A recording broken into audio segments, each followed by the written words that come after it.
So I think we can start now. So good morning, good afternoon, and good evening, everyone. I'm Basel Dagidi. I'm the Prime Students Regional Leader for Africa, and I'm delighted to welcome you to the fourth session of the 2025 Prime Students COP30 program. Today we'll be focusing on global climate negotiations, power dynamics, processes, and the role of youth. This session will provide us with valuable insights into how international negotiations unfold, what power dynamics shape them, and how youth can play an active role in shaping outcomes. So I'm honored now to introduce our distinguished speaker, Dr. Mariana, Associate Professor in Politics and International Relations at Nottingham Trent University in the UK. Dr. Mariana is a leading researcher on international climate politics, communication, and the role of youth in global governance. Her expertise will help us better understand how negotiations at forums such as the Conference of the Parties, the COP, are influenced and how we as young people can position ourselves to contribute meaningfully. So please, Dr. Mariana, the floor is yours.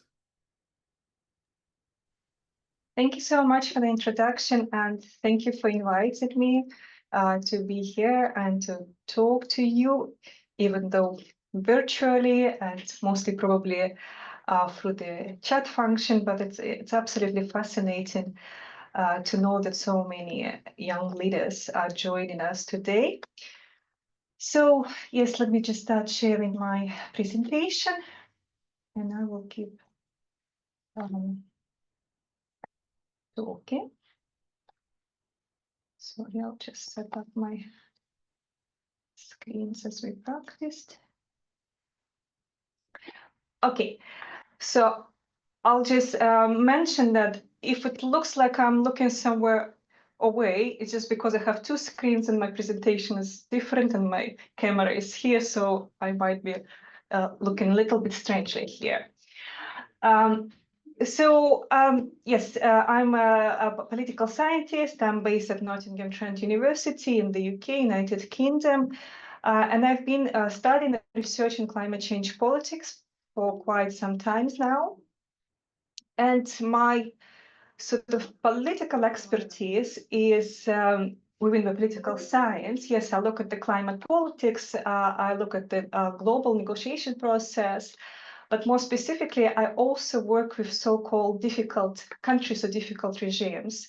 So I look at how non-democratic countries, though it's a very disputed concept, so how non-democratic countries interact with the climate change politics. So, and today, the way I thought we would structure this session, I'll give you a little bit of a lecture. I know you know most of this stuff. I hope you're already familiar with all of these key events and key concepts that I will be discussing. But my goal is to situate those very familiar concepts, very familiar events within the political context. And kind of my main argument today is that climate change is the most political topic of our time and the most difficult political topic, not just scientific, not geographical, not even though it's all of those things, economic issues, but it's also exceptionally important to the current global politics. So we'll look for some concepts from some stages. We'll look at important COPs. And also, of course, we will discuss what is it to expect this year, leading up to the COP30, which has been branded already as COPs of the COPs. So it has to be something fantastic building up to it. So I do, and if I have time today, I will share a little bit about my research, and we'll look at the case study of authoritarianism and how do we look at these interactions with the global climate process. I want to mention I am part of the UN Prime Working Group on Climate Change and Environment, and we do offer regular online climate literacy trainings, which is not what you're doing here. It's much more basic. It's much more about the climate change science. But if any of you think like you have some gaps or you want to learn some tools how to deliver similar trainings, you're very welcome to join us. We have the training started in October. So, and here's the link. I believe my slides will be shared with you, so you can access this information if you would like to.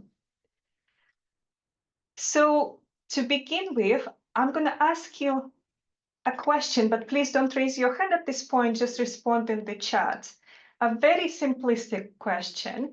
Could you briefly define those three core policies, climate change policies: mitigation, adaptation, and loss and damage? How do you understand? And we have like a minute or two to share your opinion. So how do we understand these concepts?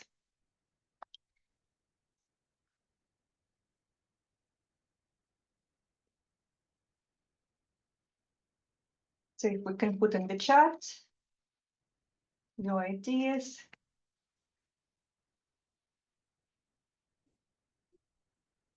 What do any of them mean? You can define one of them or all of them.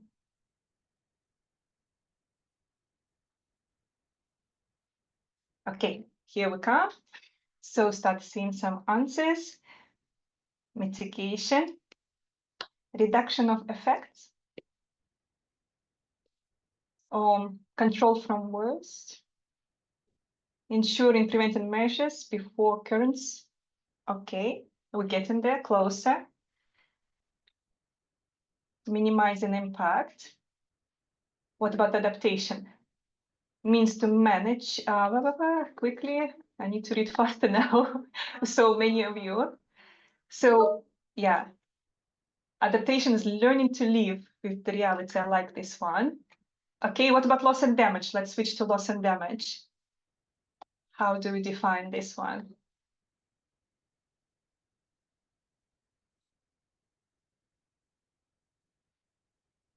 Actions to take to prevent greenhouse gas. I imagine this was mitigate loss and damage. So is refers to the negative effects. Yeah, go beyond what people can prevent. Yeah. Okay, thank you so much. Thank you. Just to make sure that you're here with me and you're listening. So I will occasionally ask you some of these questions to make sure we are together in this process, in this session. So they're very simplistic for climate change politics. There are very basic concepts. We begin with them. Many of you have answered, especially the first one. I'm sure by now you know what does it mean to mitigate climate change. In simplistic terms, it means to stop. Yeah, we want to stop climate change from happening. Mitigate, we want to reduce the emissions, or we want to basically, in ideal world, we want to stop our anthropogenic impact on the climate system. Yeah, so this is a mitigation, reduction of emissions. Adaptation, some of you put really nicely the definitions in the chat. So it's about our adjustment. So we know now that the reality is that we're beyond a certain point. Yeah, we know that the temperature will increase, even if we right now implement the best possible policies. But the reality is that actually climate change is already in motion, and we will face negative outcomes, doesn't matter what. So we do have to adapt. We know that.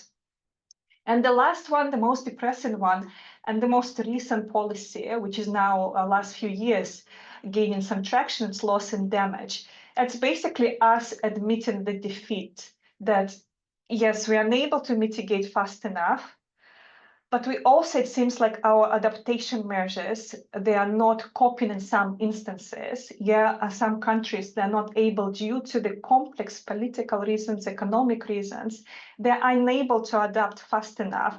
So the reality that we now also have to accept loss and damage in certain circumstances and think, what do we do? What do we do when the devastating flooding happens? Or the heat wave. Yes, so how do we help the society to recover? Who picks them up? Who helps them to rebuild the villages or towns? Yeah, so how do you recover from that?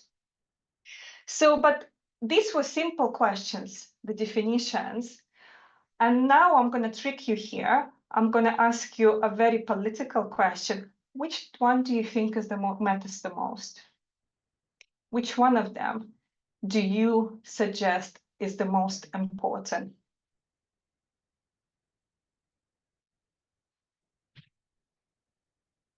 Okay, just again, a few seconds for some answers to come through so I get a sense of where we are. Okay, we're getting a mix. Oh, brilliant. That's what I wanted to hear. depending on the context. Okay, so we have mitigation, adaptation, mix, and even some loss and damage coming through. And some people started to mention this context. As someone from Africa, adaptation matters. Absolutely. So, and this is where it becomes more complex. That's when politics come into the picture. So how can we decide? If we look just at the science, at the problem of climate change, mitigation, of course, it's a priority, it's absolute priority. We need to still do our best, try our best to negotiate to stop climate change, from happening and getting worse. So we need to reduce, we must reduce the emissions. This is underlying message, but it's not that simple. Yeah, so if we look at the global south, and you guys representing, that part of the world here. So then in some cases, talking about mitigation without adaptation or without consideration of loss and damage makes no sense. Yeah, you don't want to burden societies with some obligations without actually allowing to adapt. Yeah, like somebody's putting the survival techniques. Yeah, so not considering of what it will take for this country, for this society to actually live through the current climatic changes. So that's why we say actually in global south, mitigation without adaptation is nonsensical. Yeah, so it's politically not viable. Okay, thank you very much for your introductions. So a little bit of the history, but again, from the political point of view. So I'm sure you're already well aware that one of the most key environmental events that took place kind of historically, it's the United Nations Conference in Stockholm in 1972. In all of the textbooks, key books, you will find this is kind of the origins of the global environmental politics. What I want to highlight is this political aspect. You're probably too young to live through this time, but I'm sure you read in the books, studied at your universities and so on, that 70s, the main political kind of context characteristic it was the time of the Cold War. Yes, so it's a bipolar world, major political divisions around the world. So we also in 70s still facing this very complicated process of decolonization, and sort of former large empires trying to do the right to undo the wrongs at the time, though it was going in a very controversial, very complex process. So huge global divisions. And we saw it in environmental conferences. So people talking about environment, but for instance, the conference has been boycotted by the Warsaw Pact countries. That's the countries that supported Soviet Union or were aligned with Soviet Union. Yeah, they didn't come at all. We saw that the China used it and US, they used the platform to attack each other. We also saw striking divisions between developed and developing countries. All of these painful topics that haven't been discussed before in the open, they started to surface at that time. I'm sure that all sounds very familiar. Yeah, and this was more than 50 years ago. And we had these environmental issues discussed, or tried to be discussed in extremely politicized context. What is important for us that was the start when NEP has been created, and we also saw some of the first kind of major environmental documents established. UNEP also, I'm just going to highlight the political side of it. It was a decision made about the location of headquarters, was a little bit unprecedented and quite shocking at the time. Was decided that it will be located in Kenya, Nairobi. And why was it shocking? Yeah, because they decided to move it away from Western Europe or from the US, so to bring the so-called the global South perspective into the conversation. And ever since, there are different arguments and disputes from the political and practical point of view. What were the implications of these decisions? So did it allow people underrepresented parts of the world to be heard? Or it's actually because of where it's located, they often discriminated against and not part of these conversations, which still kind of revolving around these power centers in the global north.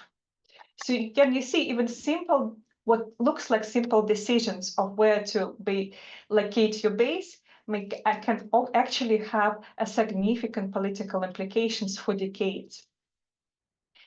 Another big jump, of course, you're familiar, Earth Summit, Rio Summit. And what's happened, maybe again, I'll check you if you're with me, if you're following me. So which one huge political event happened just before the Rio Summit took place in 1992? So what is the most significant political event took place in the world in 1991, or you might consider 1989? Yes, of course, yeah. Fall of USSR, and of course that means the end of the Cold War. Yeah, so the end of the bipolar world. And we saw the outcome of this huge political change, that unlike the conference in Stockholm, here we saw quite significantly more, almost all governments were represented, and half of the countries sent their heads of state. So it's the first time in the history that we saw such a global unity, political unity. Still lots of political divisions, still a lot of controversial political issues discussed at that event. And if you kind of interested in the history of environmental politics, and you listen through this conference or look at the documents, again, you will see you will recognize repetitive patterns that we have to deal with today. And you will hear similar messages, and you will hear similar agendas promoted by the certain stakeholders, certain groups.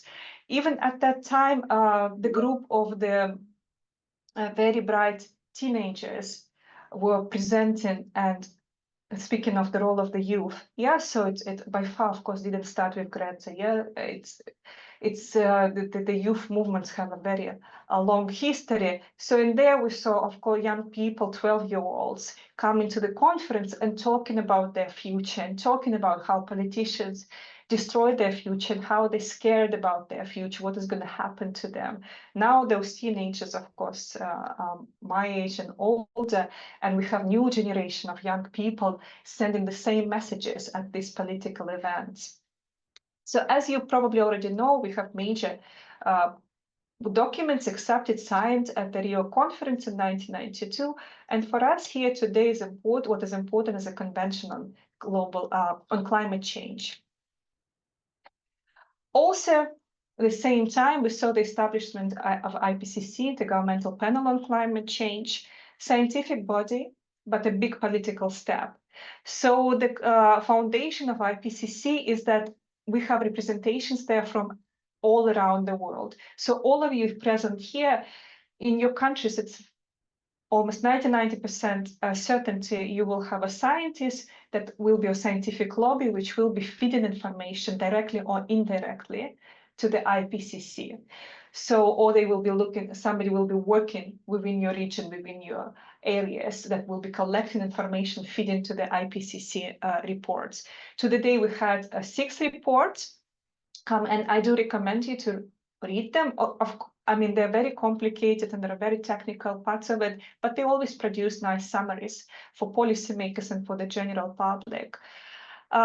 And especially in the 6th assessment report, they try to consider also the importance of political issues and even communication issues, media, the role of society, and so on. So they try to make this holistic representation of what climate change is, its impacts, and also what are the solutions to the climate change. So yeah, and we're now working towards the 7th set of the reports. Just reminding myself where I am.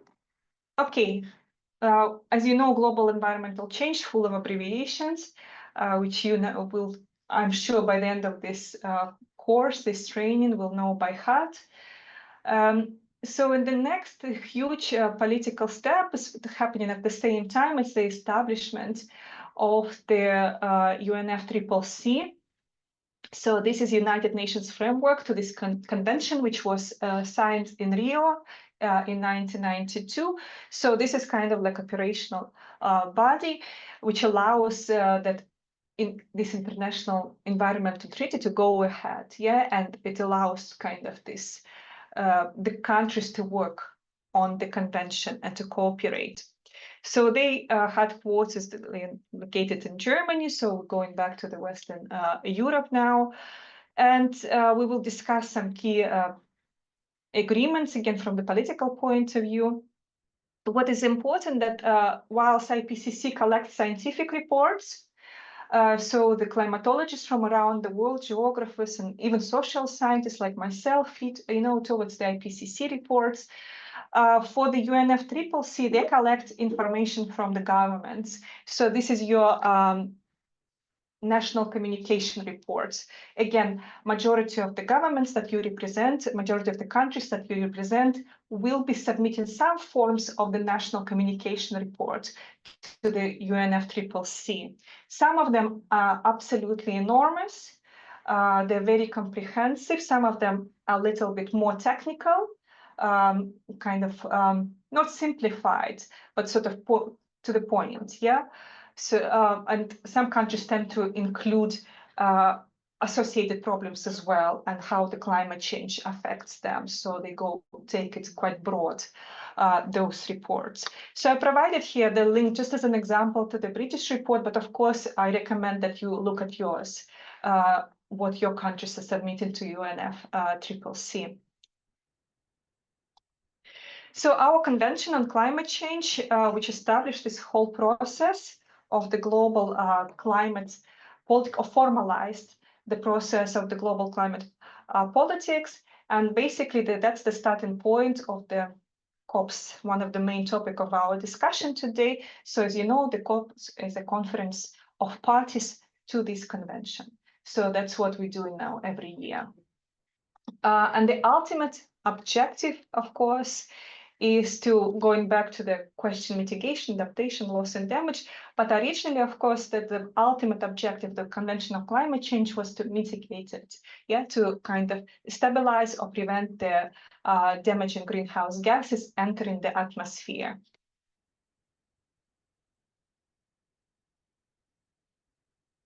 So speaking about the COPs, the Conference of the Parties, so this is at the moment is kind of the supreme decision-making body of the convention. That's where we see the most important decisions, being made. Somebody is asking me how many conventions on climate change. So we have this establishing convention on climate change, and then we have two major agreements: Kyoto Protocol in the past, which now mostly expired, and the Paris Agreement, which I will mention again. So these are your kind of main document on climate change. But of course, you have lots of other agreements, I don't know, around adaptation, about methane gas, about deforestation. So you'll have different associated policies, agreements, pacts, accords, and so on. So each COP produces some kind of document, but they're not all of the same level. So we only have two, at the moment, only one, Paris Agreement, which is kind of as good as a law, for us. So, so we have COPs every year since 1995. First one took place in Berlin, in Germany. The only year that has been missed is 2020, the pandemic year. So it has been made, the decision has been made. It was too dangerous to organize COP. And as you might know, the presidency and locations rotate among the regions. So the quick quiz from me again. Can you name the last three locations of the COPs? One is on my screen, so that's a bit of a cheating. So what did we have? What was interesting about the last three locations of the COPs? Sharm el-Sheikh. Do we have people from the countries where the COPs were? Yeah, Bessel, are you from Egypt? Yeah. So we have Baku, Azerbaijan, Dubai, and Egypt. Do you find anything interesting about those locations? What do they have in common? Fossil fuel countries? Anything else? Anything else common about those three? Well, sort of, not quite Asia. They didn't represent Asia. It was Africa, Middle East. or part of Azerbaijan. What do you mean part of Azerbaijan delegation worked through within the COP? It's very interesting. So Arab states was sort of, yeah. Okay, so they had a lot of commonalities. Yes, so regionally, well, depends how which geographical groupings you want to look at it. Yeah, you can broadly call them Middle Eastern countries or MENA region, Middle East and North Africa. They actually quite aligned those countries in some ways. They're major either fossil fuel producer or dependent, they're carbon intensive economies. Yeah. So, and they also, what I would, and I don't want to offend anybody, but from political scientific point of view, they also classed as non-democracies. Okay, so they have some restrictions in terms of the political processes, but we'll talk about it later. I'm happy to discuss. So another thing, so this is kind of pre-story, history, political process of global climate politics. But what is the foundation of it? What are they talking about? Of course, the increase of the emissions. We could say it's CO2 emissions, but actually it's CO2 equivalent of the emissions because there are different greenhouse gases. But when we talk about the global environment and global climate discussion processes, negotiations, usually you will see in the documents, they talk about CO2e at the bottom. So it actually represents all of those greenhouse gases. And if we look at the kind of the distribution over the last century of what has been happening with CO2, we see again major political and economic processes that impacted this very colorful graph that you hopefully can see now on my screen, and also very much depressing graph. So again, I will ask you to work a little bit and to write down what do you think reasons behind this, what we see on the graph. Yeah, this expansion of different colors representing CO2 increase, and also the dynamics, how these different colors have changed. Colors represent different geographical areas, of course. Yeah.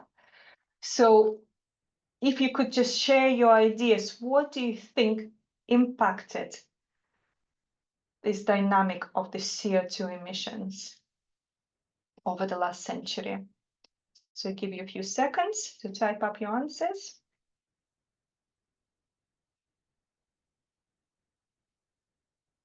Massive industrialization, urbanization.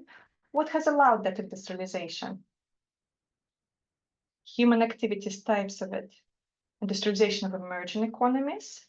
Okay, so I believe you will be referring to this expansion of what is pink on my screen. Yeah, the China growth, consumerism, absolutely, transportation. Yeah, so trade, expansion of trade, global energy. What's happened to energy? Energy is a key here.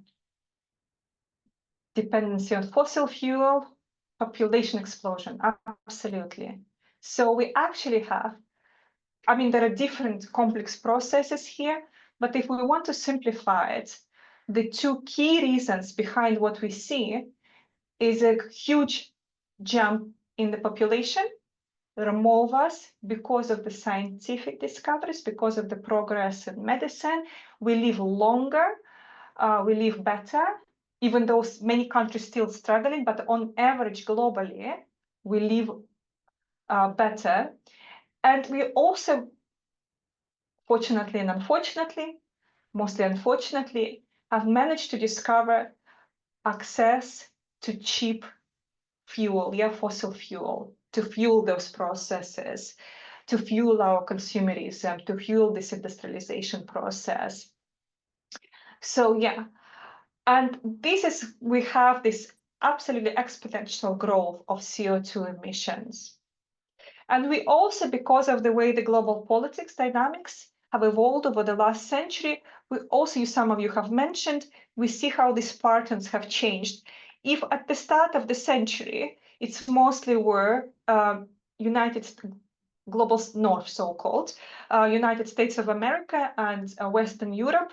But then we saw that towards the end of the 20th century and the start of the 21st century, it's emerging economies, developing countries, China, India.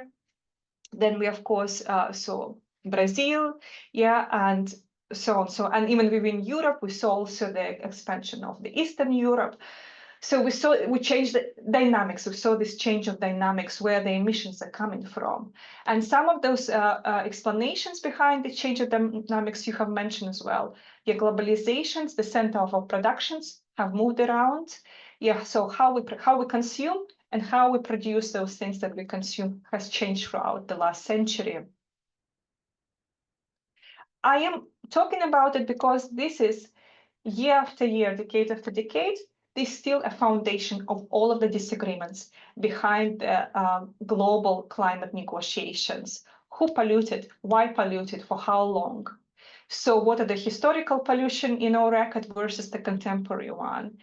Where the emissions originate from geographically, but who is actually responsible for these emissions? If you live in, let's say I'm here in the United Kingdom, if one of my students in the United Kingdom buys iPhone, which is an American product, but which was produced in China, whose emissions is this? So it becomes quite complex. And whose decision is it to allow this iPhone to come about, or allow the student to buy them every 2 years, and so on? So in terms of the way the COPs have been going for the last 30 years now.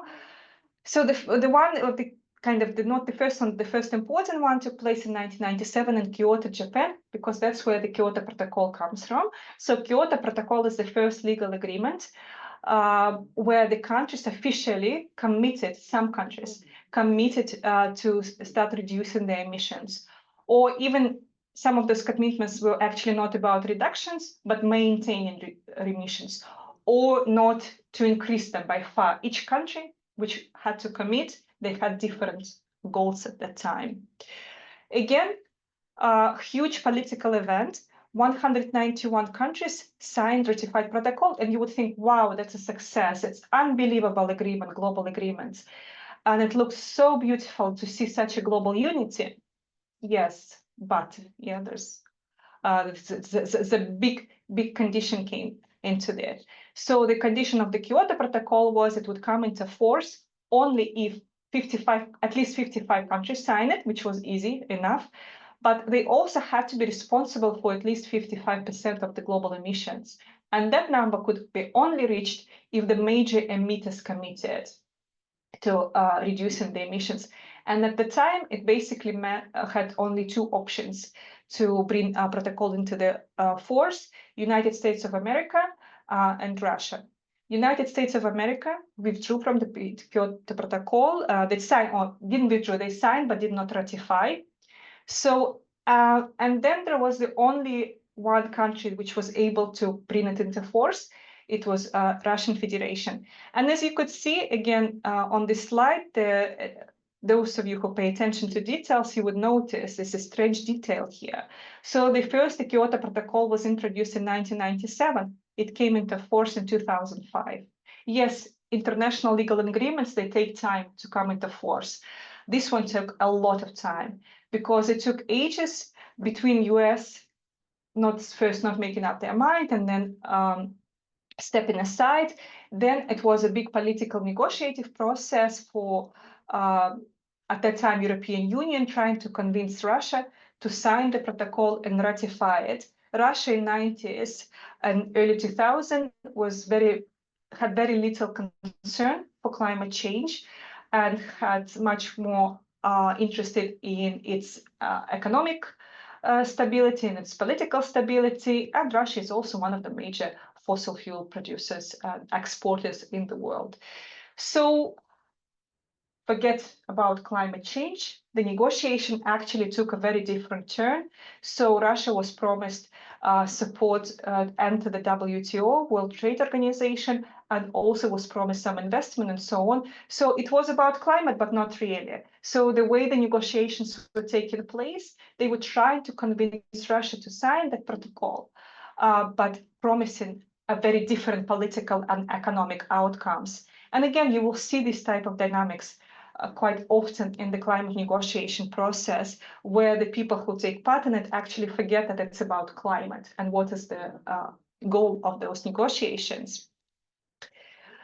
And I know the Kyoto Protocol is the history now, but the people still have quite a lot of questions, and I think it illustrates quite well the complexity of the why are we still here? Yeah, why the countries cannot negotiate, why it takes us decades and decades to move at that snail pace in terms of towards the global political agreement.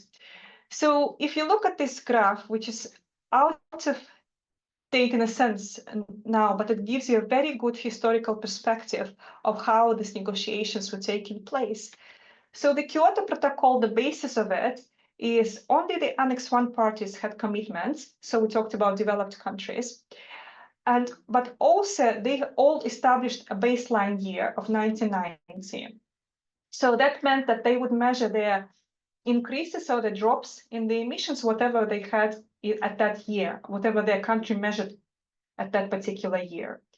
Okay, so and then it created, again, remember what I have mentioned at the start of this lecture, 80s, early 90s, we had very significant political processes happening.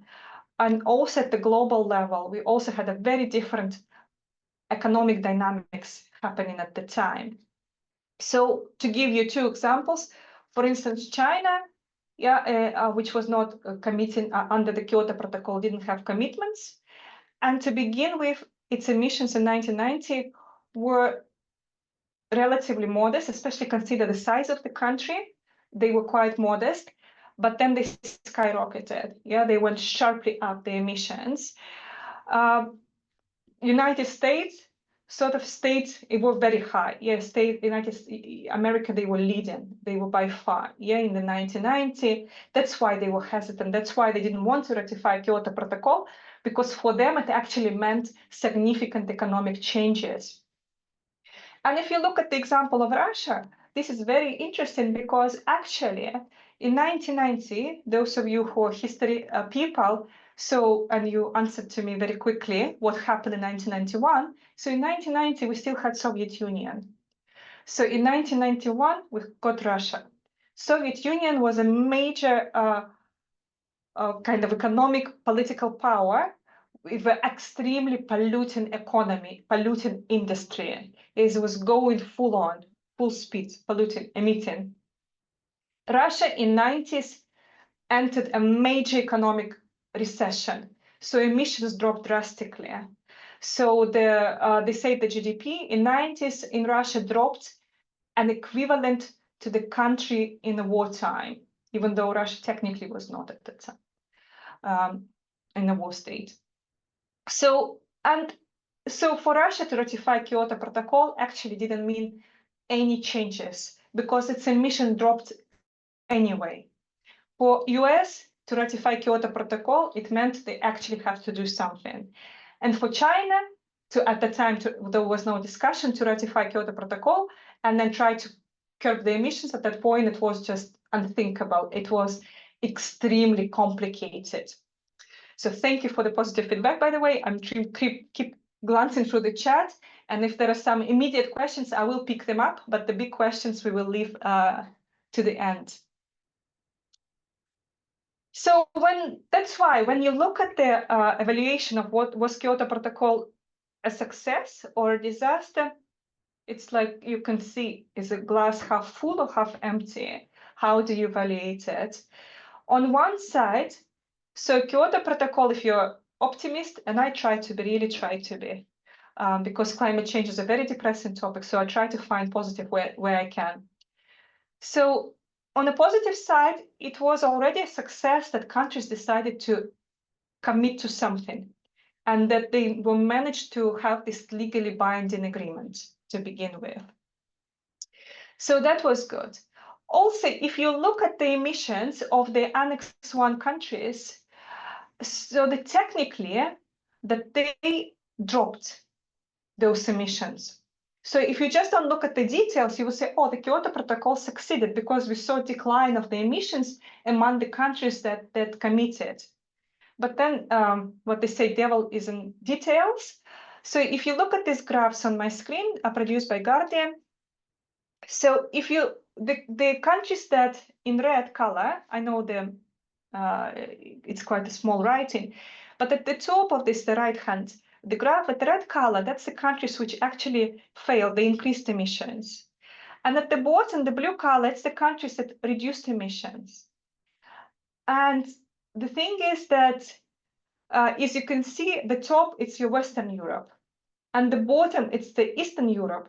And more specifically, it's a former Soviet countries, which, as I told you, like Russia is one of them, they went through a major economic collapse in 90s.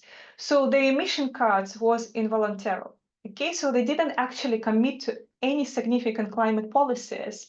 The drop in emission happened because of the other economic and political circumstances. So, and from this point of view, you could say that Kyoto Protocol actually didn't have the impact per se at all. So the next, as Kyoto was still kind of in place, but it was coming to the end, the international community started trying to negotiate, to agree on what happens after the Kyoto Protocol. So they need to step up. They need to commit to something more significant. And at that time, in 2000, all expectations were from the on COP15, Copenhagen, Denmark. And there was a lot of buzz around it, a lot of preparation, a lot of speculation, what is going to happen. And unfortunately, it resulted in absolute failure. Maybe some of you remember that at the time, there was a huge media scandal leading up to it, so-called Climate Gate, where supposedly the scientists were exposed, making up their data in order to, twist to impact the climate change decision. And the media around the world, especially right-wing media, populist media, they picked up that so-called climate gate, exposing the climate science, saying that there's no anthropogenic climate change. This is not happening. And this caused quite a significant damage in terms of the public opinion and building up towards the COP15.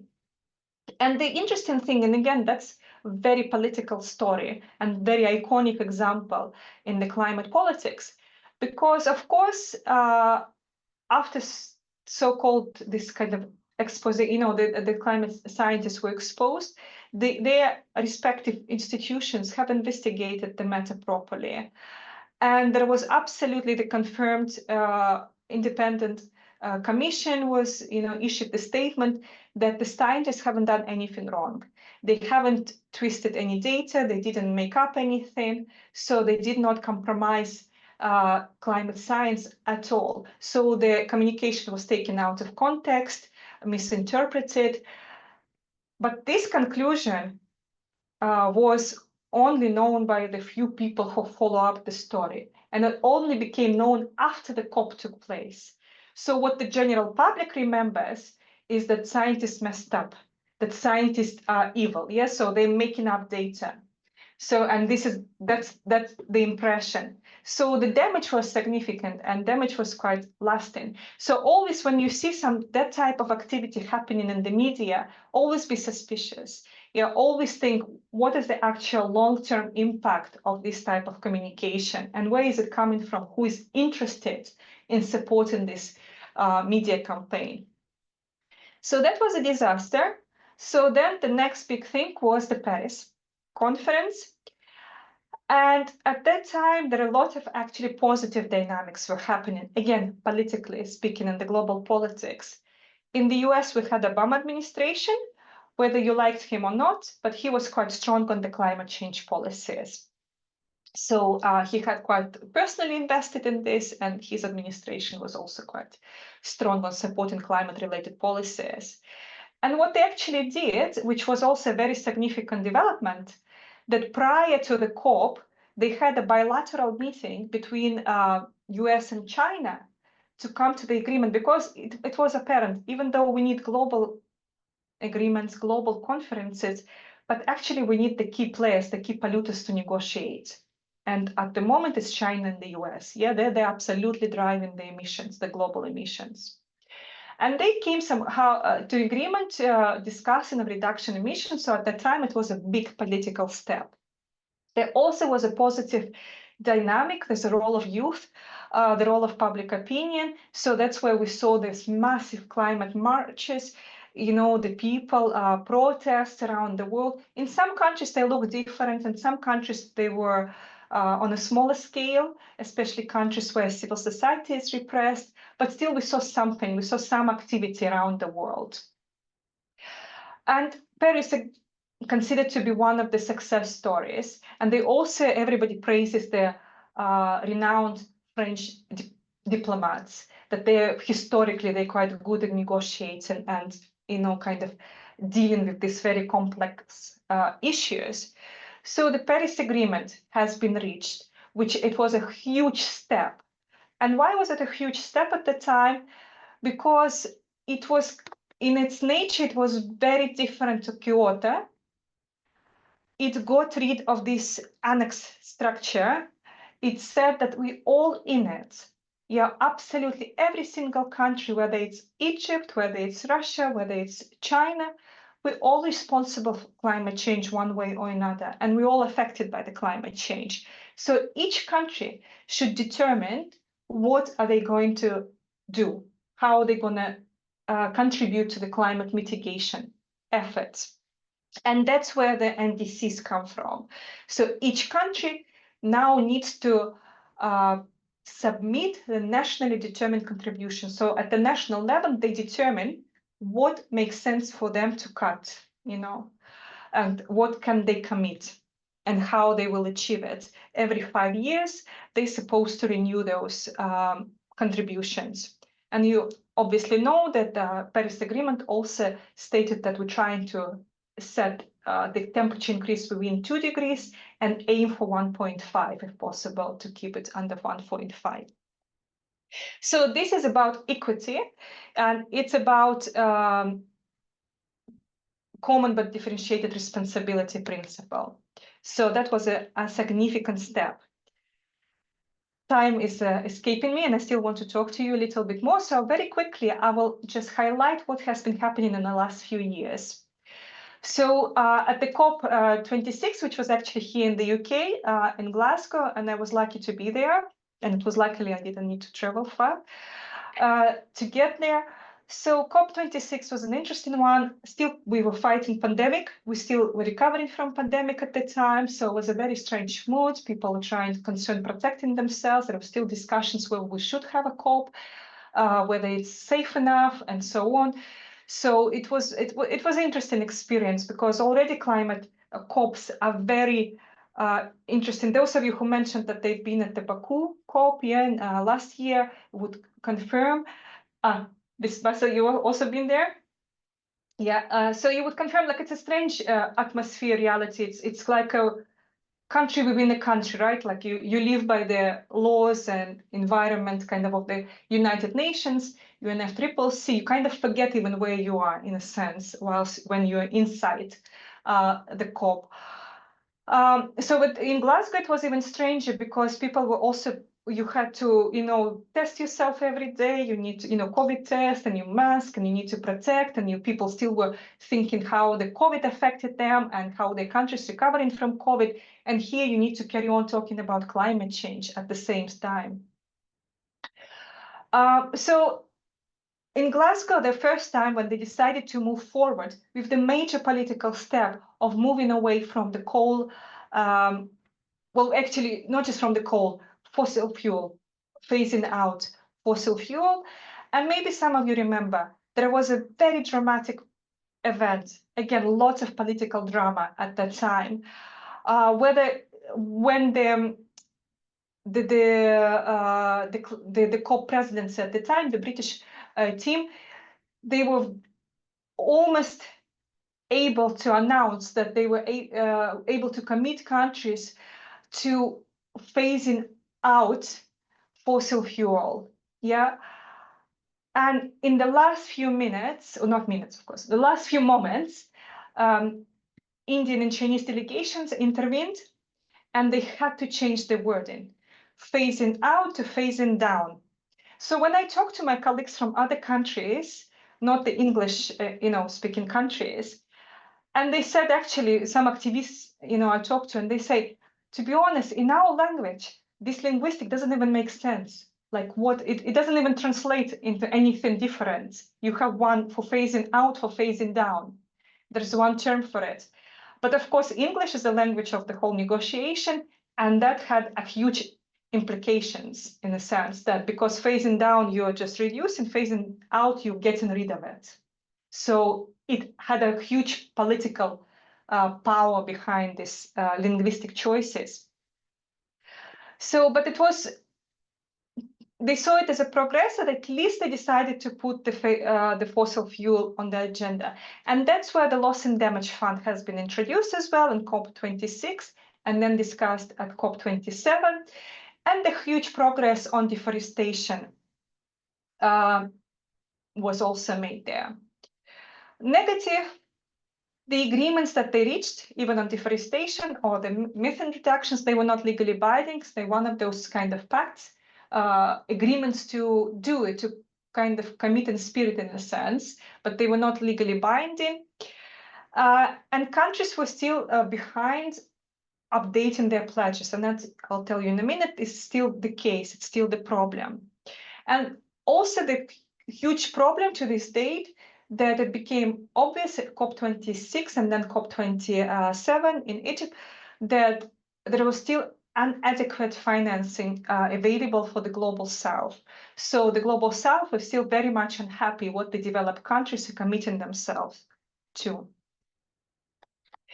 So the COP28, Dubai, they seem a bit more successful. Again, they put a lot, though there were a few scandals to begin with, but they really wanted to make a statement. They wanted to show Dubai is actually in the Middle East, in the Gulf. They pride themselves on being quite environmentally aware comparative to other countries. They invest massively in renewables and so on. So they like this kind of image of the green, modernized country, greener, more modernized. So they had they make the linguistic choice we discussing stronger at the time. So they did at the end mention this transitioning away. Again, you see the linguistics word choices, transitioning away from the fossil fuel, increasing commitments to the renewable energy sources and energy capacity, more agreements on the loss and damage fund as well. And we also saw, they said that in Dubai, we saw some of the, first in Egypt and then in Dubai, the largest representation from the industries and also from the fossil fuel, which some saw as a negative thing, that they hijacked the discussions in some ways. Some saw it in a positive way, that at least they were there, that they are part of this climate change dialogue or conversation in some ways. Also, around the Dubai COP, we saw the results after the of the global stocktake.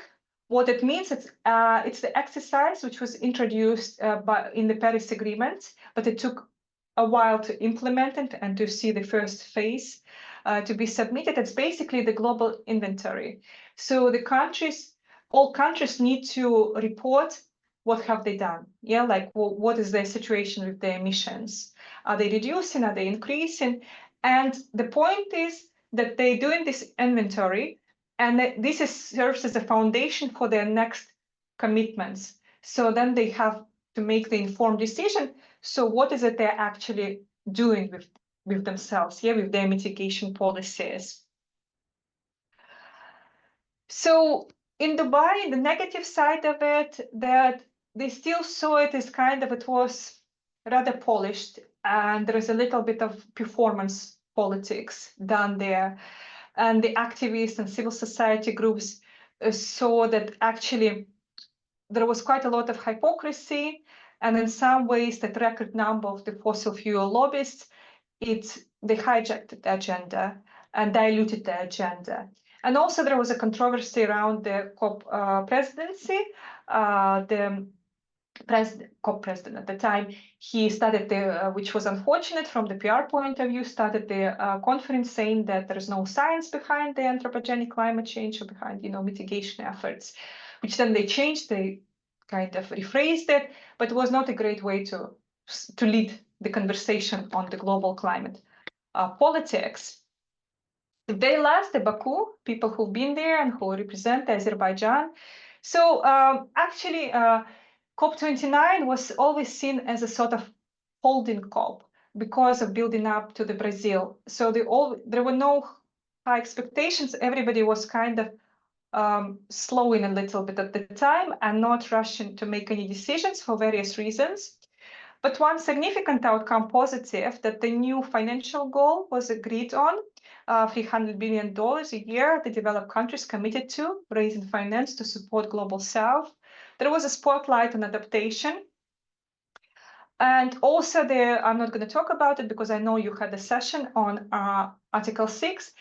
But that's where they agreed all of this finally after the Paris Agreement first signed. Finally, they completed all of this kind of mechanics behind it, agreed on all of the mechanics behind the Article 6. But there were also scandals around it. And the president of Azerbaijan started to open the conference with saying that fossil fuels gift from God, which was then in the media that's taken this, media picked up this wording and there's all kind of interpretations of it. But the most significant impact and which really slowed down the negotiation process, of course, American elections. And again, it tells you kind of the reality of it, the political reality, what impacts and the impact of different political. You would think it's unrelated to climate change, to COP, the national elections in the country far away. But actually, everybody was watching, building up to it. And when Trump won elections, even though it still was Biden administration that were representing the US in Baku, but lots of countries lots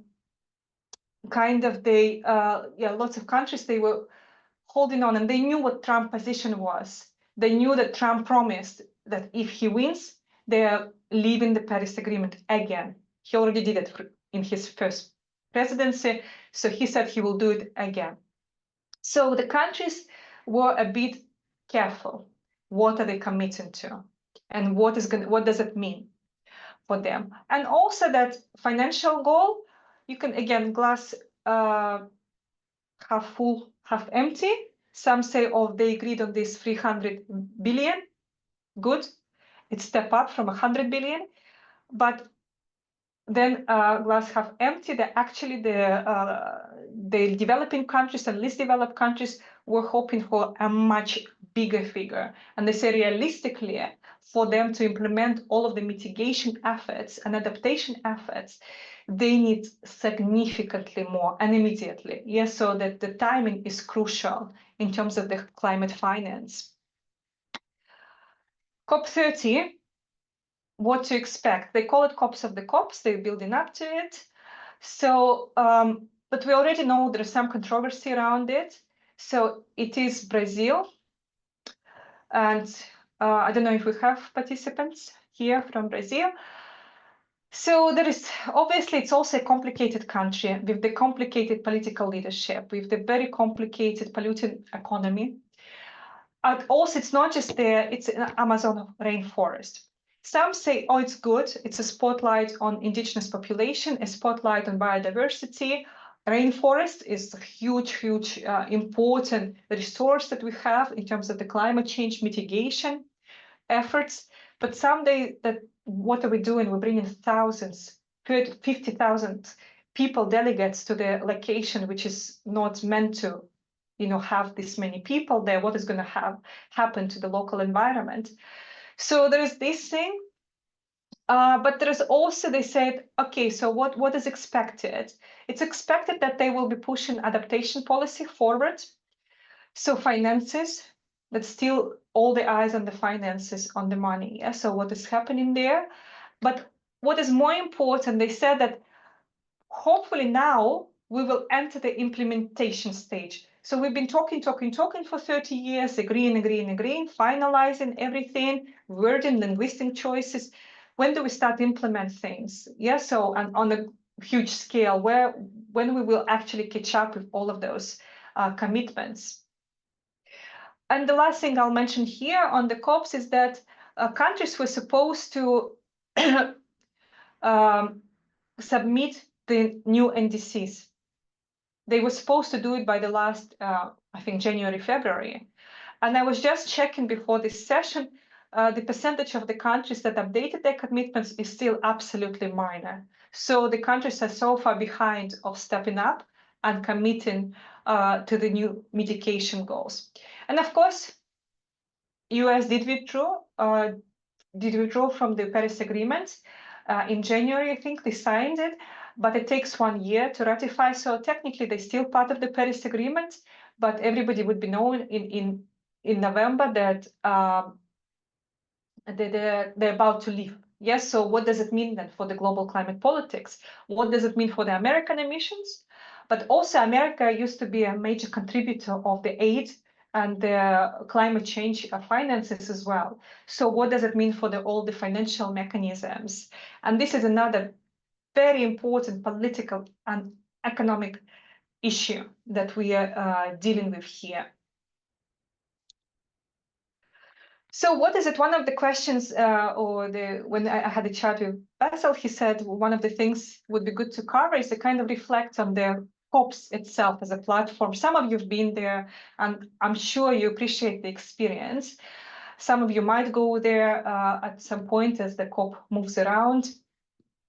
So it is interesting.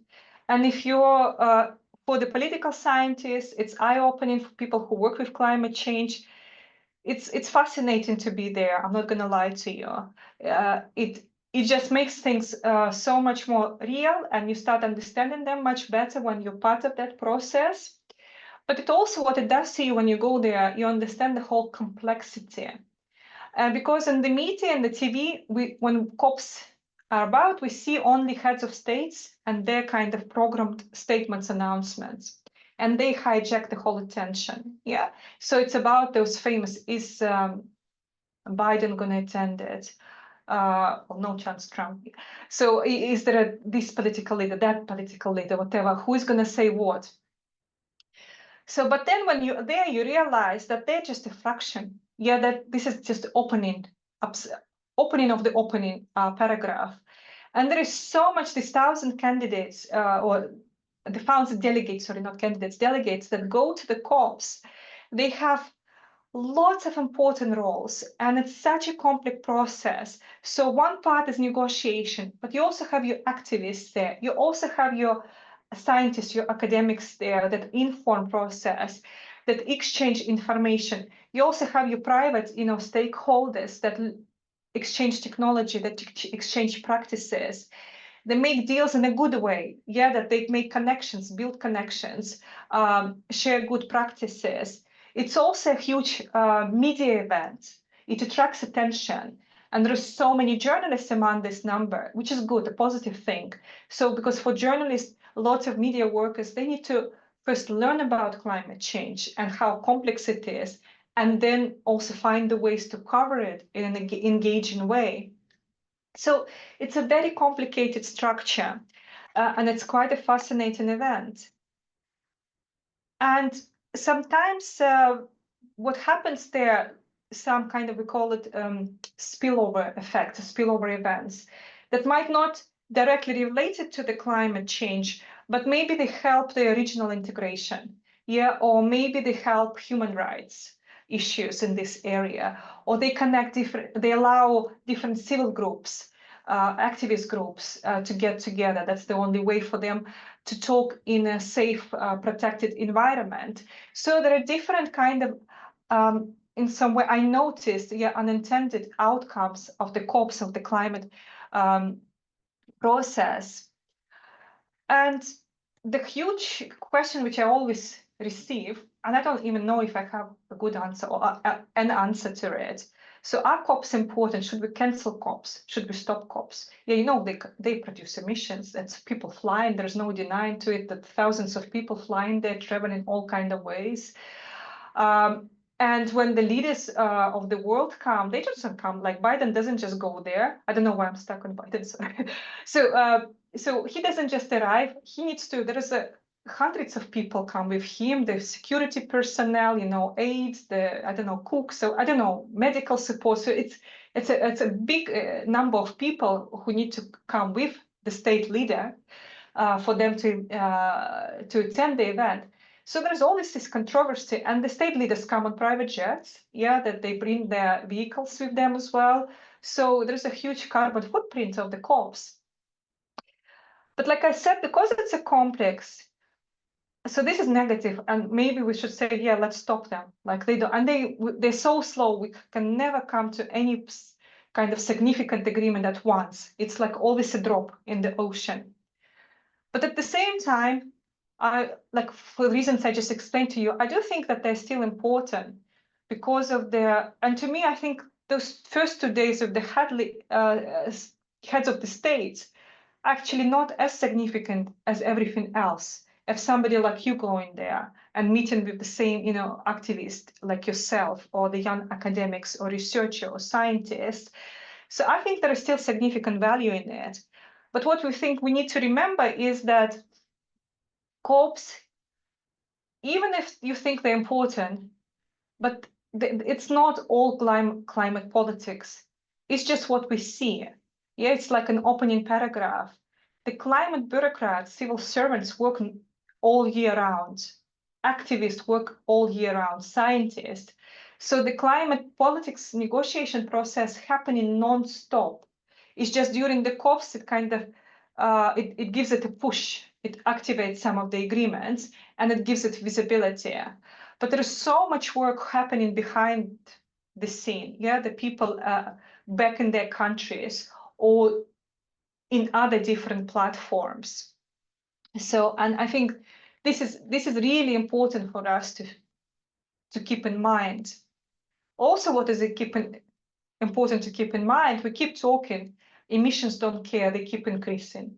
So, whilst we actually, when the very first conferences that taken place, to curb the emissions was actually quite easy at that time and to stop the climate change. Now, unfortunately, we got to the point where we made it extremely difficult for ourselves to do something. Yeah, so we kind of, it's a bit depressing because it looks like we're making so much progress politically and finding ways to talk to each other. But at the same time, the world keeps warming up. Yeah, and we kind of getting closer and closer to the very ugly scenario, to the very negative scenario.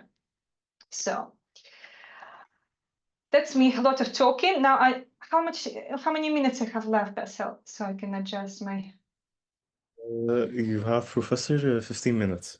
15 minutes. Okay, I know what we're gonna do. So we're gonna just have this last discussion with, again, with the help of the chat. We obviously like what is happening. The main thing, like what are the main actors in the global negotiation process? It's main emitters. And we have our kind of usual suspects. That's the most recent data. By the way, there is always delay in data. So this is from 2 years ago. It's always very difficult to find the reliable, very recent data. So when you work with climate change, so you always need to keep that in mind. So if you look at this map, I'm sure these countries you can recognize without name tags. So why are they here? And what do you think? What does it mean for the global climate politics? So what are these top countries? Why are they here? And how do they impact global climate politics?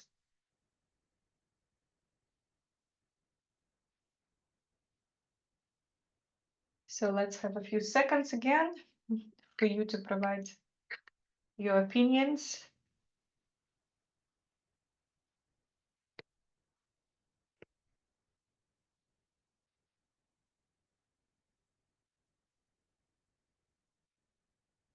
So we just typing, okay?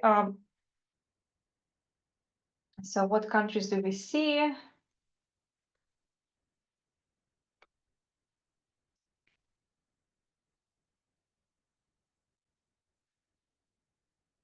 So the biggest emitters, but why are the biggest emitters? So what is happening there?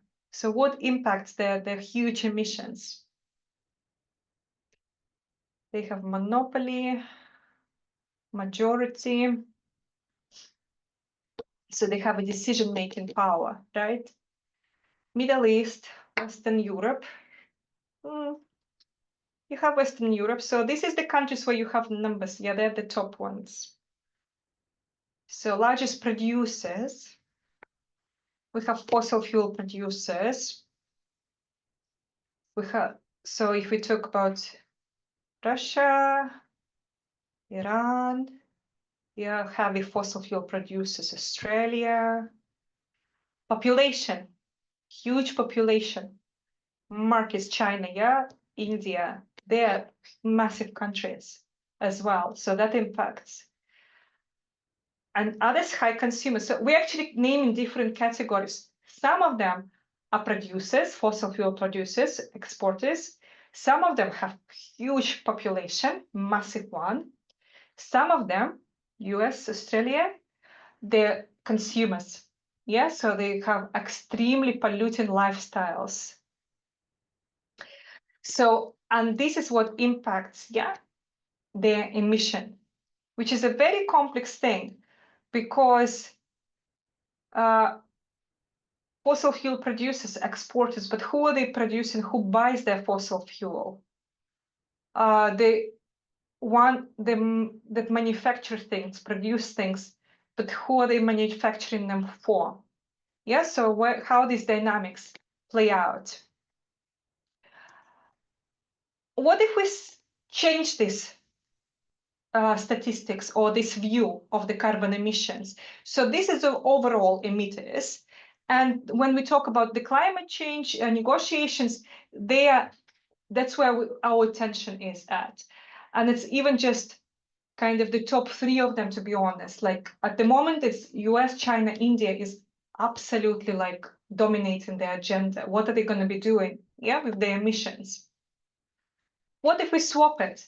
What if we're going to look at the high emitters per capita? So per capita, it means per how many people live in that country. So kind of, yeah, sort of we as citizens, for how many emissions we're responsible. And here you see, I had to even put the table at the top because per capita emitters, you can't really even see them on the map. So I had to put a list for you. So that's very different. So what do you think, why is this different? What are the reasons behind these numbers of high emissions per capita? Why China has disappeared or became a bit of a lighter color? So why are the per capita so high?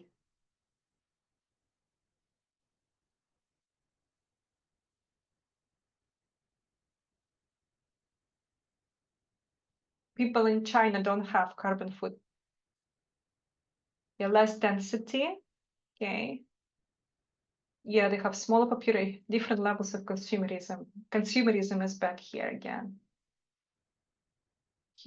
I mean, what are these countries usually, if you look at them in terms of their economies, what can we call them? Less people live there, but also how these people live, they live well most of the time. Yeah, so we're mostly dealing with the relatively, or some cases, very rich countries. So per capita changes the perspective. So when we switch to per capita view, it's usually smaller country. And as a rule, if you're a smaller country with smaller population, your carbon footprint would be higher because you still need to build the same infrastructure, for instance, the same roads, but less people use it. So the per capita emission is higher. One way. On another way, you're a rich country, so you have a nice lifestyle. And another way, usually those countries are also very carbon intensive. Yeah, so they also the fossil fuel producers. Interesting, it's not on the list, but you can see the deep colors. Some countries, they go into the both lists of high emitters overall and high emitters per capita. United States, Australia, for instance, they actually have there and there. So they produce a lot overall, but also people enjoy a relatively rich, comfortable lifestyle in those countries, on average, of course. So what does it mean? It means that it puts us in a very complex and a very politically intense conversation when it comes to the global climate negotiations. Yes, somebody says it's not an accurate scale to use. There is absolutely, it's a very controversial way. How do you measure emissions? So what do you think is a fairer way to see it? What is a more appropriate? For instance, even if you think, look at the China example or India example, this is a very politically sensitive topic, I warn you. So even if you say, well, these countries historically, they did not start climate change. And historically, they did not contribute that much to climate change. It's the Western countries that did it. And also the thing is, they have massive population. So people still struggling with massive poverty levels. Let's say in India, you're still talking about millions of people having, struggling with access to the basic necessities. So why would you oblige these countries to the strict mitigation policies, which means that these people don't have electricity to, I don't know, to cook their meal or whatever? I'm talking about extremes. So then you say it's not fair. Yeah, so to have the same demands for India and China as for the United States and Australia. On the other side, you can say fair, not fair. The reality is that they are polluting massively, that their emissions are so big that if they don't reduce them drastically, we all doomed. Yeah, so we have no kind of options here. So then the fairness becomes a very, very complicated concept. The same with the small other logic with the small countries with the high emitters per capita. You could say, oh, it's unfair that the Qatar people, they pollute per capita, their pollution carbon footprint is so high. And I live in China and in India, mine is so low, but we have to reduce our mitigation. And Qatar, because their overall output is very small, comparatively speaking, so there's no attention on what is the people are not talking about what Qatar is doing, and everybody is talking about China and India. And it becomes very tense. You get stuck in a very complicated conversation. What is fair? Yeah, what is fair historically? What is fair now? So what is the appropriate response? And what also is the most effective mitigation response? Where do we need to concentrate our efforts, and how do we achieve it? Yeah. So that's why I always try to look at it. I know this is a very controversial kind of topic and very complex question, but it makes people to realize, again, going back to COPs, once you enter that space, this negotiation space, then it makes you to understand why we are taking 30 years to agree on something, yeah, to save ourselves, to save the planet, and to avoid very, very unpleasant outcomes for all of us. And the last few minutes, I'm very happy to answer your questions. I promised you, I'll just share this. I'm not going to talk much, but I have 5 minutes left here, I think. So I just want to tell you a little bit about my research, what I do. And I told you we're dealing with like complicated countries that classed as non-democratic countries, or in some degrees authoritarian countries. And we actually have a working group. And if we have social scientists among yourself and you're researching, you're very welcome to reach out to me to learn more about our working group within Climate Social Science Network. And basically what we look at is seeing how the regime, how the nature of the state impacts the way the climate policy is managed. But just to clarify here, we're not saying that climate change politics have been negatively impacted only by non-democracies. A lot of damage has been done by democracies. Yeah, and we have iconic examples how, like I just told you, the example of the United States of America and rejoining living Paris Agreement. Yeah, so there's a lot of damage has been done by democracies. Absolutely, there is no denial here. But we just see, looking at what is happening in non-democratic countries, how is it different? Yeah, so how do activists have to operate in those countries? How the businesses cooperate with climate agenda? So we kind of looking at this very complicated dynamics. And why are we doing it? Because another kind of climate change is already depressing topic, and now I'm bringing another layer here on top of it. Unfortunately, the reality is that we are living through the time of the so-called democratic backsliding. So we have more authoritarian regimes these days than we had a decade ago. And we also see, even within the countries that had been classed as democracies, we also see some abuse of the human rights and some censorship, especially when it comes to the climate change as well.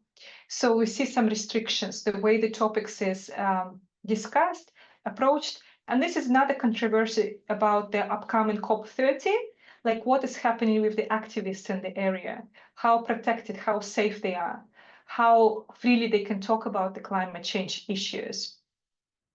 So that's why we say it's actually very important to have a look within that space, kind of exploration of what is happening within non-democracies.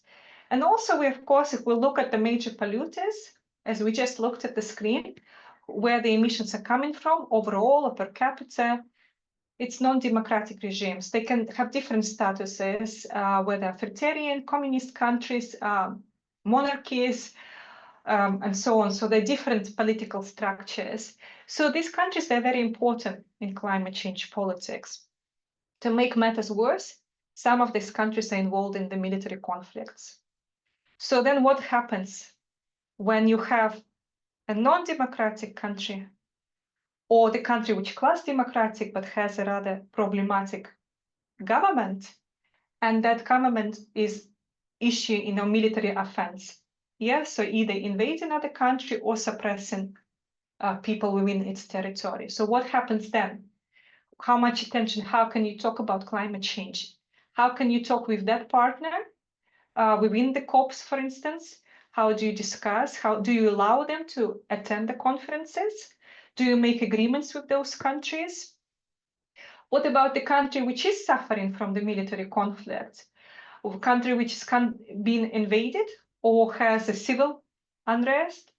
So it cannot operate in a kind of iconic democratic way, even if they want to, because they deal with the very severe, unstable political situation.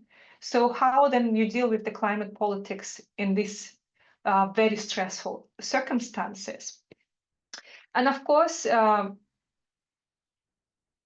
I know we're almost at the time of the questions, so the last few points I will make.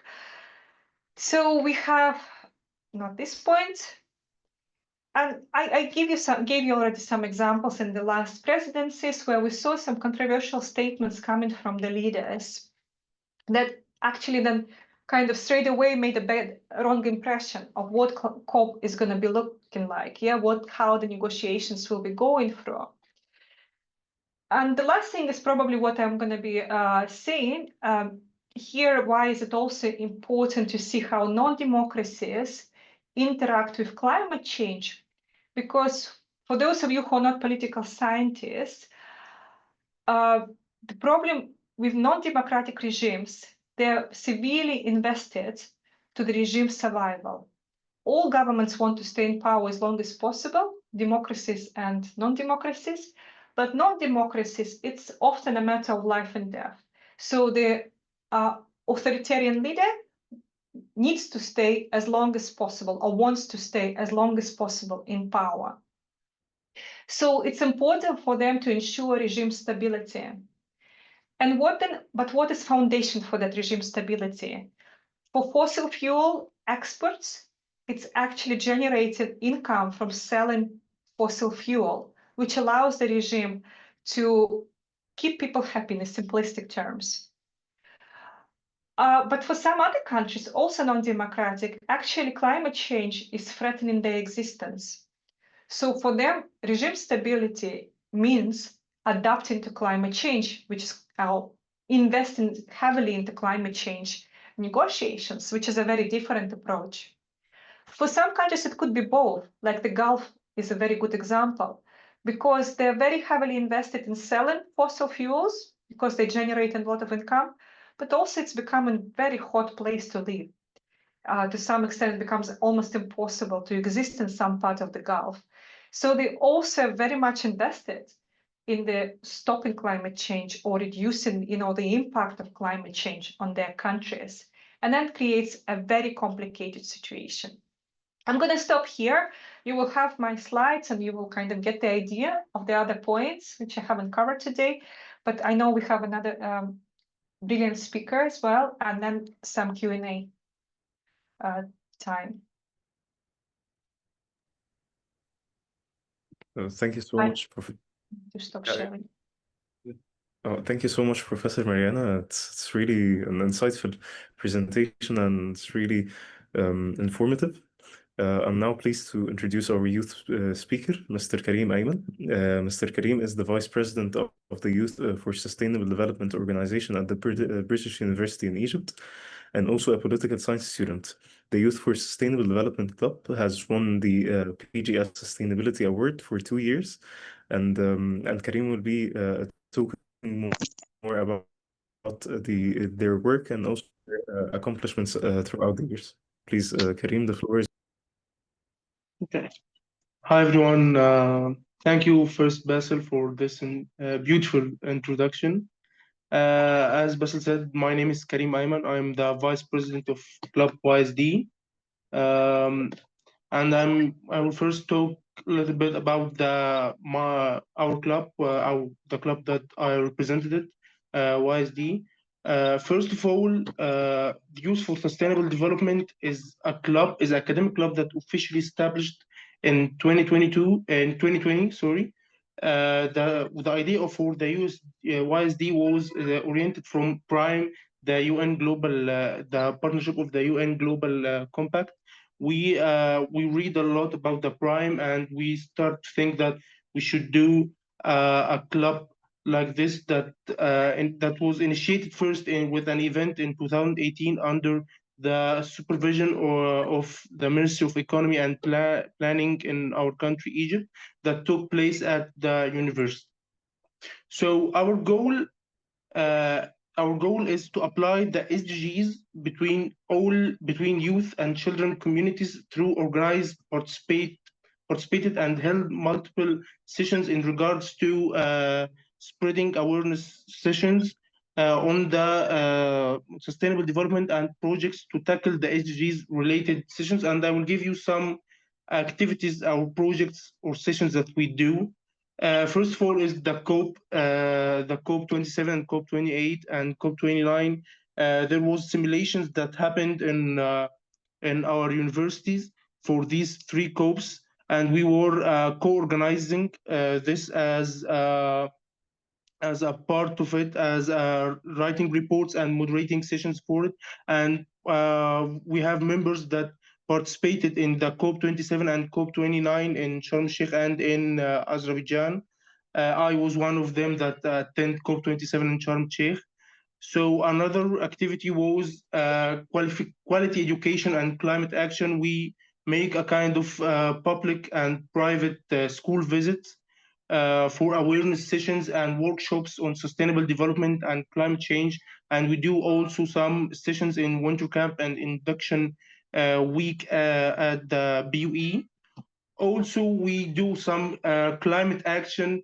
We organized a event called Green Day, which was awarded by the Ministry of Environment for our organization efforts that includes sustainable products, recycling booths, students' presentations on SDGs, sorry. And we made some collaborations with new small companies like شجرة بيتنا and شجرها, that we planting rooftops of our faculties, and we with شجرها we plant over 300 trees in different places like hospitals and schools to make a really climate action on the ground. And also we made a kind of a guidebook that focus on gender and climate, gender equality and climate action, which was participate with Empower and UKYCC and the British Council, which was a project that we held it 2 years ago. It was focusing on the relationship between the climate action and gender equality, and how the climate action affect the gender equality and how we can deal with it. And also we make a volunteering with huge organizations in our country like Haya Karima and 180 degrees, which was including like aid packages, food boxes, hot meals for people, which was focusing on dealing with the no poverty, good health, reduce inequalities, and decent work and quality education. And also on the government level, we make a partnership with the National Institution of Governance and Sustainable Development, and we co-organize with PGS Summit 2022 with Prime and Keynote, and we attend two different discussions panels, which I see that is a good opportunity to show the importance of have a youth vision in the implementation of the SDGs and to be a part of the decision-making process. Also, we make a volunteering with the FAO and the Egyptian Food Bank to provide package and provide food aid packages. Each year we choose a country to give these packages. This year was to Palestine. The year before was to Sudan, and the year before it was to Egypt. So we do it every year. And we also compete in competitions like YLF. It's youth leader foundations that make a competition with partnership with the government, which called Leaders League 4. And we competed, and we are now in the final stages of the compete, and we are the only club from a private university that reached the final all over Egypt. And we gave an idea that for a mega project that we want to make clubs like YSD in all university all over Egypt to ensure the implementation of the SDGs among the youth communities. And also, as Basim said, we for 2 consecutive years we won the regional. We are the regional winners for PGS Prime Sustainable Awards in Africa, and every year we go to the final, the capitalism competition in the finals. And last but not least, there was also we do runners or marathons. We co-organize with organization called Cairo Runners. In a marathon, each marathon had a title or a goal. The in 2023 was run for climate action, and in 2024 was run for health and well-being. And we co-organize it to promote and raise awareness for SDGs with families and runners to tell them more info about the SDGs and each SDG, specifically climate action or health and well-being, and play with them some games and giving some ideas to do it in their home to apply the SDGs.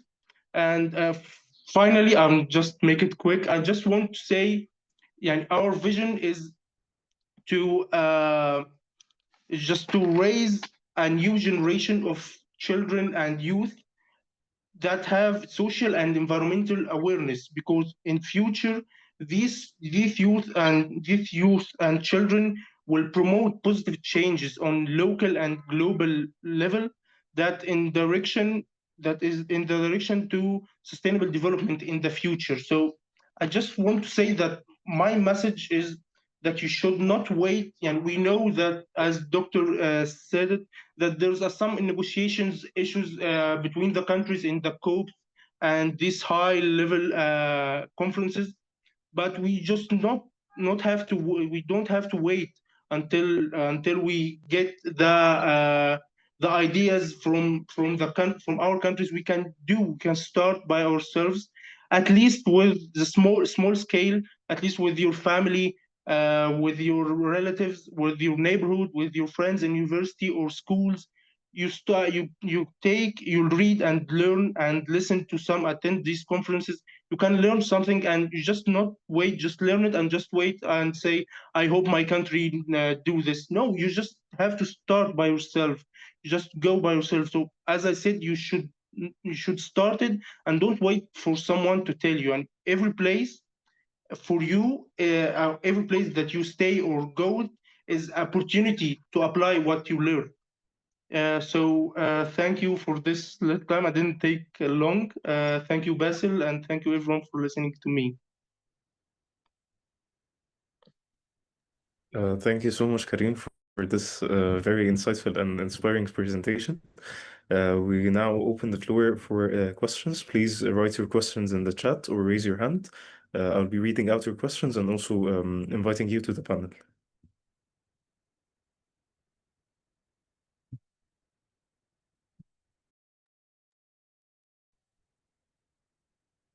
So we have, Professor, 9 questions in the chat.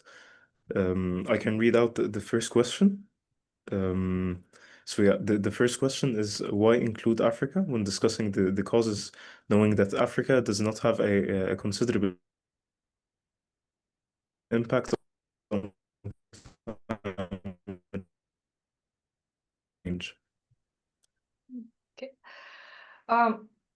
So yeah, very good question. And again, with going back to the discussion of this fairness, yeah. So what is justice? What is just? What is not just? What is fair? What is not fair? And what kind of expectations do we have? So, and of course, it depends which African country we're talking about. I'm sure you can clarify this.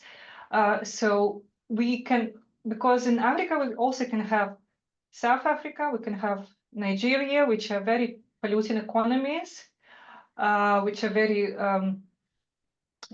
in some regards, difficult political entities, in the sense that they have very strong, they have a myriad of problems, internal problems, but also quite a significant role in the region. So if we talk about these countries, then it will be one set. We also, of course, have countries with their absolutely marginal carbon footprint and the myriad of the socioeconomic problems. So in this circumstance, the practical answer to this would be that when countries submit NDCs, you will see the different structure or nature of NDCs of the commitments. They will say, for instance, some countries will have what's called only unconditional. So they say, okay, we will cut emissions by 20% by this year. That's it. Some countries say, we are committing to 10% unconditional plus 15 conditional. So that means we will do it if you help us, if you bring climate investments into the country. So we will be able to do this. Some countries only can commit to the conditional part, but they still need to articulate if they need this help. So what will they be able to reduce? For some countries, it's not even about reduction per se, the emission is so low, but it's about how do you ensure the development or elevating people from the poverty in a sustainable way. Yeah, they call it like a leap jump, frog jumping. Yeah, so when you say, okay, like why our country is already poor, people don't have access to the energy sources, so coal, we need it to keep us warm, to cook our food. So allow us to access to burn coal, even though it's polluting. So, but what about maybe it's not about not allowing your people access to the energy source, but thinking, is it possible for you to jump with the support coming from, external support?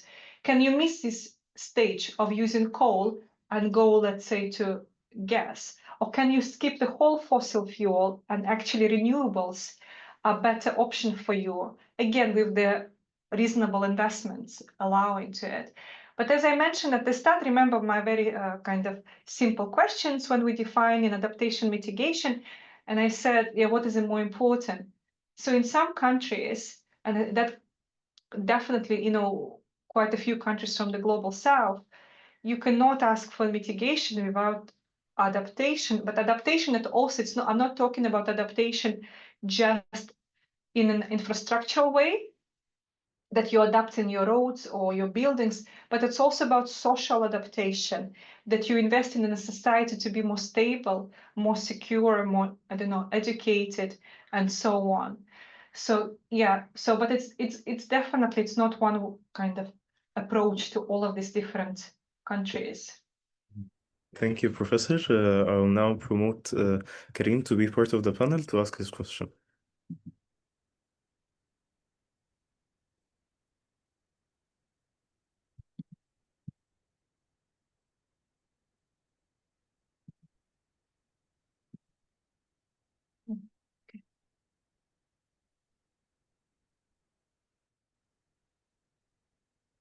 Yes, Karim, please ask your question.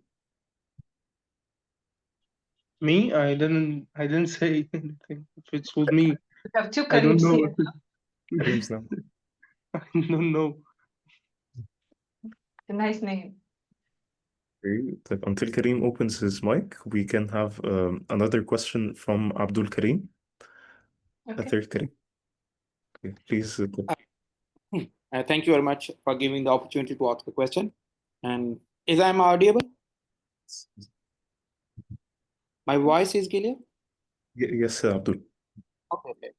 Thank you very much for giving this opportunity to ask a question, and thank you very much for such a wonderful presentation and evidence-based and research-based presentation by Professor. And but I have a question. It's question being you are the political scientist, right?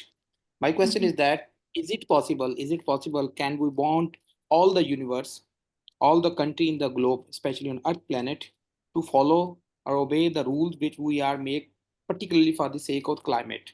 Because we have the different school of thoughts. If we're talking about the governance base, some country are following their monarchy, some country are following the dictatorship, and some country have like democracy, and democracy is further divided in many branches and many school of thoughts. But I think, is there possible to form any platform like UN? Then we can pass a single resolution and nobody can ever withdraw himself from such resolution. Likewise, US withdraw himself from the Paris Agreement. And are we still blackmailing from the industrialist and corporate sector for the sake of energy, and they utilize the cheapest source of energy and burning the fossil fuels and non-renewable energy sources? Thank you very much. Yeah, thank you. This is really a good question and very fair question. And the simple answer would be no. I mean, very pessimistic answer. Like you highlighted yourself, outlined yourself the complexity we live with. And we know that what works for one country doesn't work for another country in terms of the political approaches, political regimes, political principles, cultures, political cultures. Yeah, so we know how complex it is. So, and that's why it's so difficult for us to reach an agreement. So it is possible for us to have some, and that's where we are, kind of, at least on the paper. We do have an agreement right now. We globally agreed that climate change is man-made. We agreed on it, that it has anthropogenic character. We agreed that it's destroying the planet, that nobody is immune to it, so that we managed to get to this point. And this was not easy to begin with at all. Yeah, that was not taken, for granted. So we agreed that we need to keep within at least 2 degrees, the very least, increase. So, and we agreed that we need to have some kind of commitments. But then what happens after that, you're absolutely right. Like, I know that your first, I think, session was on the legal aspect. So you now know how complex it is, that we can come to the global agreements, but in terms of the policing, in terms of the taking countries to the court, to actually punishing countries in this sort of the most straightforward way, that's near impossible or is extremely complicated. So then you have other instruments, of course. So how do you do it then? How do you encourage country? So maybe it's not a, it's a carrot and stick approach. So maybe it's not a stick, maybe we're not punishing, maybe we're using carrots. Sorry, bit of a juvenile example. So maybe we are stimulating countries. Why is it good to be? With the younger, like the youth movements, the younger generation, it's easier to kind of use that carrot approach in a sense that they know that it's good for them, that there's taking care of environment, that it's a new way, kind of not a new way, it's the way of the younger generations now to be aware of the climate change problems, to know what a sustainable lifestyle is.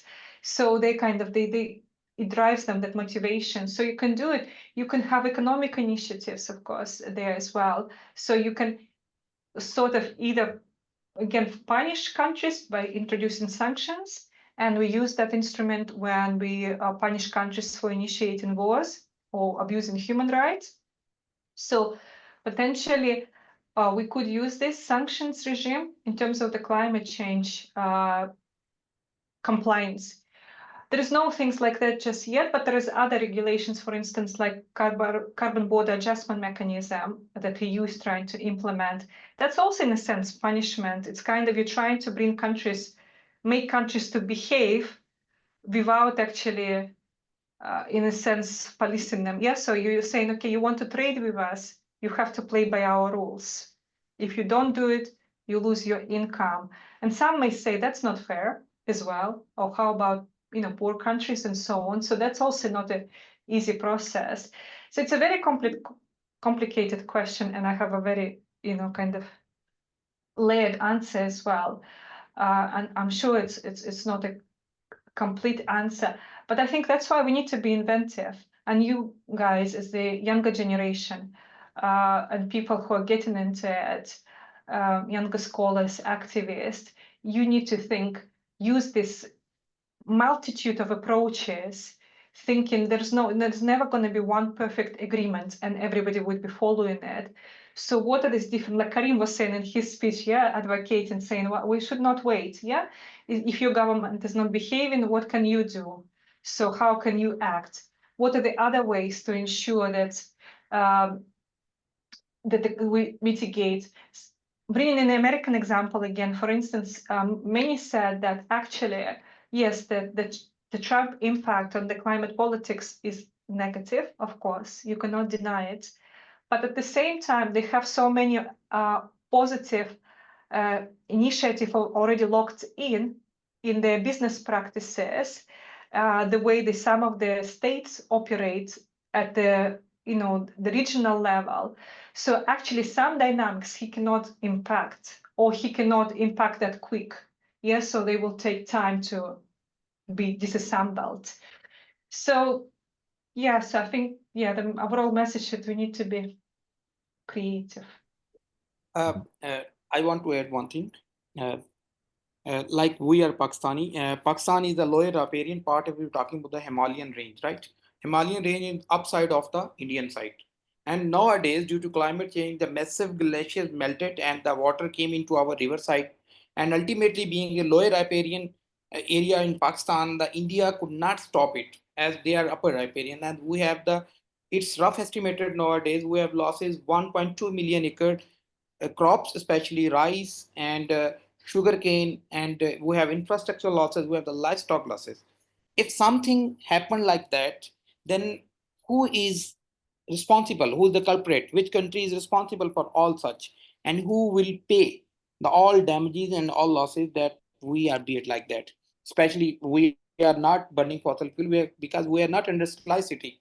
We are underdeveloping country. India is under developed countries. China is a developed countries, and they are using every mode of energy to fulfill their economy need. So is there any law uh, already existing in the world that like we are losses of 1.2 million acre crop and livestock losses, infrastructure losses? Is there any country liable to pay for such? Is there any inspection team who really evaluate who's the responsible behind this? Shall we answer or move on to the next speaker? we can have another question and then the professor can answer all the questions. So please, Celestine Nelson, please ask your question.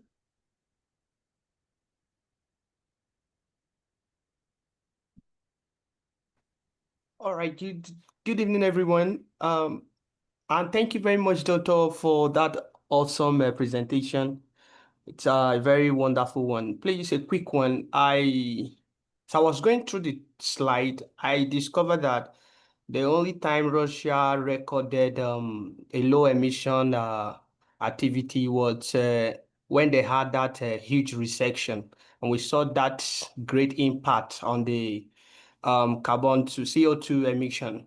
So I was asking myself, is the entire climate uh, climate summit and climate agenda, is it against the economy of the nations involved? Because Russia recorded the recession, and we discovered that there was actually like a considerable emission activities there, and we saw the activities, sorry, in China and other graphs going up because there was a continuous like economic activity going on there. So a climate agenda in its sense, is it against the economy of any nation? Well, economy is against climate, which is I flip your question around. Our economic development and growth, that's what contributed to the anthropogenic climate change. So again, the kind of realistic pessimistic answer, that's not a secret. Yes, recessions, economic recessions, yeah, they decrease. The less we produce, the less emissions we emit. You could also see the impact of COVID, right? Lockdowns, which was disaster for economies in many places, but emissions went down. We also were sitting at home, of course, but we also productions kind of reduced. So yeah, those negative things, there is no line to it. So there is, they would curb the emissions significantly, but again, thinking creatively, that it doesn't mean that for us to stop climate change or to mitigate climate change, we all need to go into the economic collapse, into economic recessions, right? But it does mean that's also no denying that we have to restructure our economies. Like we need to think differently. We need to think what is the measure of economic success. How much, this there is this movement, how much is enough? Like the war on want doesn't concern the least developed countries, but like the Western countries. We don't need green consumerism. We don't need green products. We just need to stop buying. Yes, so we just need to reduce the amount of stuff that we have. That's a major economic change and change in our lifestyles, the way that we think, what wealth is, what the comfort is. We also need radical changes how we the energy resources. The thing is that our technology improving, that we're becoming better in many ways, that we have more renewable energy sources now. That China investing massively, Morocco and the Middle East, for instance, investing massively. Yes, so we have like these examples around the world with very positive examples. But unfortunately, we invested massively in the renewables. We increase in consumption. So we're still not reducing coal, oil, gas. Yeah, we kind of substitute. We keep adding things. So rather than switching, rather than kind of changing the way we operate. There are lots of clever people around the world, much smarter than me, who already calculated and offered the different ways. The economists said that we can develop or at least maintain our comfort, of living, but we just need to operate differently. We need to move away from subsidizing fossil fuels. So we need to, we need to think not to protect those powerful lobbies and so on. So we need to change the way our economy is structured. Thank you, Professor. We'll take the final question. So please, Zini Anthony, please ask your question.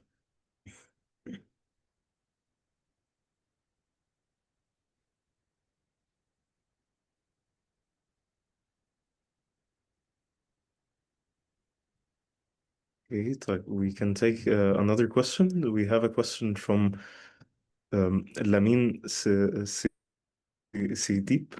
Please, Lamin, ask your question. Okay, thank you very much. Dr. Mariana, as you always did, thank you. I would like to thank you for this wonderful presentation. You know, I wanted to know in a highly charged geopolitical context with tension between developing countries, I would like to know your perspective on your view on the option available to us in the absence of consensus during the 2 weeks of the COP negotiation, such as the option of voting. I'm referring to Article 14, Part 12 and 13 of the Rule of Procedure of the Conference of the Party COP. If you think the option of voting are possible in the next COPs, if we don't get usually consensus in the negotiation process. Thank you. So I need to think about it because it's a very technical question. So it is a complex one. Do you mind if I get back to you on this one? If you can just send it to me via LinkedIn. Okay, no problem. I don't have your LinkedIn, or if I can have your email, I will we share. can I actually, exchange. yeah, using this opportunity. Sorry to end on the non-answer, but I don't want to give you a half-baked answer here. But I saw quite a few of you asking quite a specific questions or asking for more information. You can all find me on LinkedIn, and it's only one person with name like this, very long name. So you will not Or miss me. I can just send you my email. Of course, I don't have a problem with that, or my WhatsApp. I would really like to interact with you about some occasion because I Okay. have some preoccupation. Okay. Let's discuss it. Yeah. First, thank you, Lamin, and thank you, of course, Professor, for this insightful presentation and session. We will now end the session. Just a second. So before we end the session, please make sure that you are part of our WhatsApp community. So please scan the QR code. Also, you will find it in the recording that will be sent after the session. Also, our next session will be with Dr. Alice from the University of Oxford. The session will be on the pathways to net zero and strategies for global climate mitigations. So please, until then, yani, prepare your questions, and also we will be sending the Professor Mariana's presentation and also her LinkedIn profile. So please make sure to answer, write all your question, and of course send it to Dr. Mariana, and inshallah see you then in the next session.